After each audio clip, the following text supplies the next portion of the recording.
Ons lees die oordenking vir die 15de September uit Die Here is my herder met die vriendelike vergunning van Lizet Marie.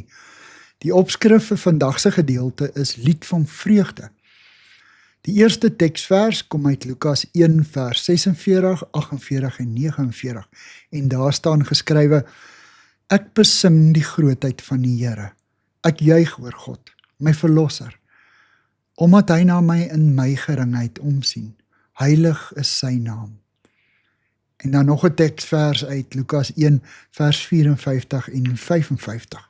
En daar staan geskrywe: Sy dienaar Israel het hy te hulp gekom deur te dink aan sy beloftes van ontferming, soos hy dit toegesê het aan ons voorvaders, aan Abraham en sy nageslag, tot in ewigheid.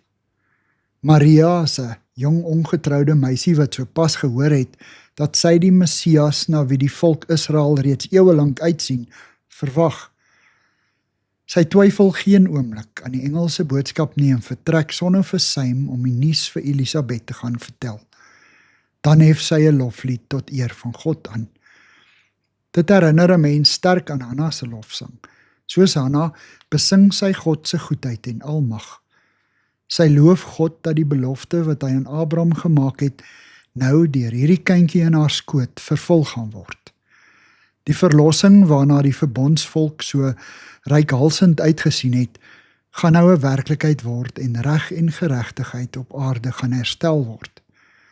Maar Maria besef nie die volle omvang van die engelse boodskap nie.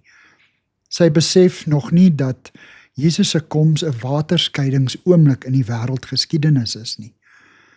Dat daar geen einde aan sy koningskap sal wees nie, is nog te groot vir haar begrip. Dat die groote God haar geskik geag het om die verlosser in die wêreld te bring, wat die volk gaan vrymaak, daaroor jubel sy.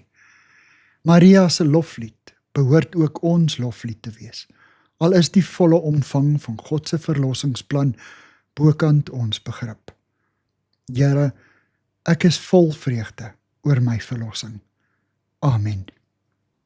Dankie vir die saamkuier. Ek deel Lizet se kontak en webblad besonderhede in die inligtingsparagraaf van hierdie voorlesing. Daar is ook skakels na voorlesings van Lizet se ander publikasies wat op hierdie platform beskikbaar is.